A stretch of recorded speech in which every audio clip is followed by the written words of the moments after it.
from Florida is recognized for as much time he'll consume. I regret that I rise in opposition to this NDAA because there is a great deal of good in it, but only in Washington must we bring a bill to the floor so that we are able to militarily confront China while at the same time embracing the policies that make the United States more like China.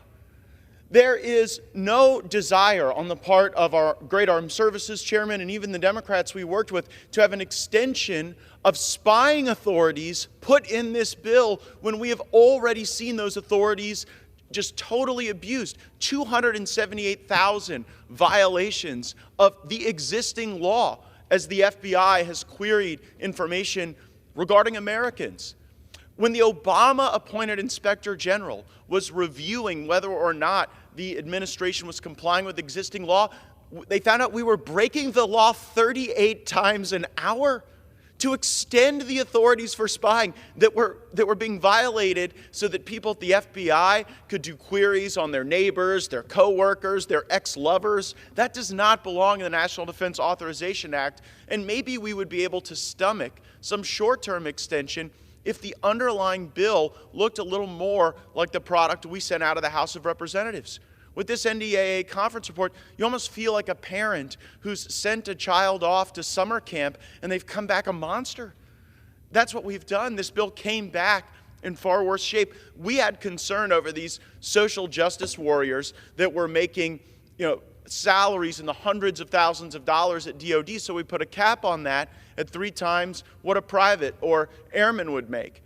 And we claim that that's still in the bill, but the Senate was able to erode that and say so long as that social justice warrior is assigned any other responsibility, they're able to blow through that cap and waste taxpayer money on something that doesn't enhance our lethality or capability or survivability. We had legislation to eliminate the chief diversity officer at DOD because that was the fountainhead of so many of these woke bad ideas, and yet the House receded on that position. Many of our colleagues were concerned that it seemed when you look at our military bases or installations, they were flying flags that weren't the American flag, that the LGBTQ flag, the Black Lives Matter flag, whatever that flag is with all those pink and black triangles in it. And that desire that we had to have the American flag, the flags of our service branches, that was also surrendered by the House of Representatives to the Senate. We wanted a parent's Bill of Rights in DOD schools so that you wouldn't get the strange material that goes into radical gender ideology or race ideology. That abandoned by the House of Representatives. And so we also expressed a great deal of concern over the censorship that the DOD was funding through a lot of its alliances. We put in our bill a prohibition on marketing through those networks that have engaged in broad-scale censorship. And unfortunately, that was replaced with a report.